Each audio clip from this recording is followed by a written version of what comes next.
Russia's perspective on NATO's engagement with China and Asia-Pacific countries. The North Atlantic Treaty Organization, NATO, is a military alliance between the United States, Canada, and several European countries. Established in 1949 to counter Soviet aggression during the Cold War, NATO has evolved into a global organization that promotes security and stability in multiple regions around the world.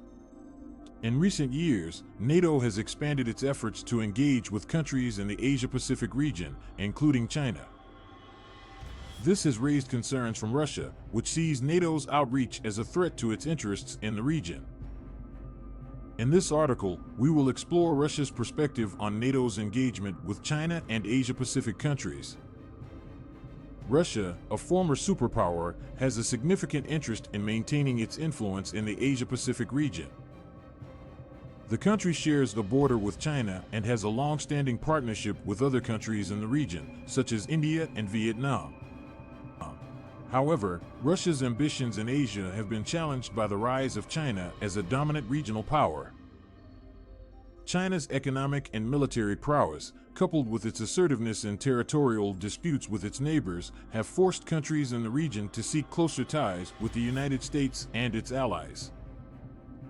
This has put Russia in a difficult position, as it must balance its partnership with China with its need to maintain its influence in the region. NATO's engagement with China has further complicated Russia's calculus. In recent years, NATO has sought to establish a dialogue with China on security issues, such as counterterrorism and regional stability. This has led to joint exercises and training, as well as high-level meetings between NATO officials and their Chinese counterparts. While NATO has framed its outreach as a way to promote global security and stability, Russia sees it as an attempt to encircle and isolate China. Moscow has criticized NATO for expanding beyond its original mandate and engaging in activities that go beyond its traditional sphere of influence. Russia has also expressed concern over NATO's efforts to deepen ties with countries in the Asia-Pacific region. In 2011, NATO established a partnership with Australia, a move that was seen by Russia as an attempt to project its influence in the region. Since then, NATO has expanded its outreach to other countries in the area, including Japan, South Korea, and New Zealand. While NATO has emphasized the importance of these partnerships to promote peace and stability, Russia has viewed them as a direct challenge to its interests in the region.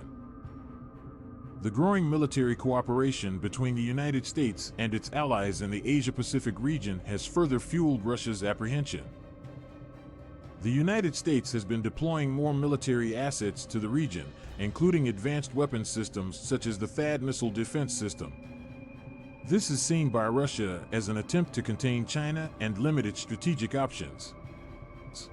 Russia has also expressed concern about the United States military presence in Japan and South Korea, citing these as evidence of a broader effort to encircle Russia and limit its influence. While Russia's concerns over NATO's engagement in Asia are understandable, its reaction has been somewhat extreme. Moscow has accused NATO of attempting to overthrow the Russian government and has taken aggressive steps to counter what it sees as a threat to its security. Russia has increased its military exercises and deployments in the region, particularly in the Far East and Arctic areas. It has also sought to strengthen its diplomatic ties with countries in the region, such as North Korea, in an effort to counterbalance NATO's influence. In conclusion, Russia's perspective on NATO's engagement with China and Asia-Pacific countries is one of apprehension and suspicion. The country sees NATO's outreach as a direct threat to its interests in the region and has taken aggressive steps to counter what it perceives as a security challenge. While NATO's engagement with China and other countries in the region is undoubtedly complex, it is essential to engage in dialogue and collaboration to promote regional stability and avoid conflict. The key to resolving this situation is for all parties to recognize and respect each other's strategic interests and work towards mutually beneficial solutions that benefit the region as a whole.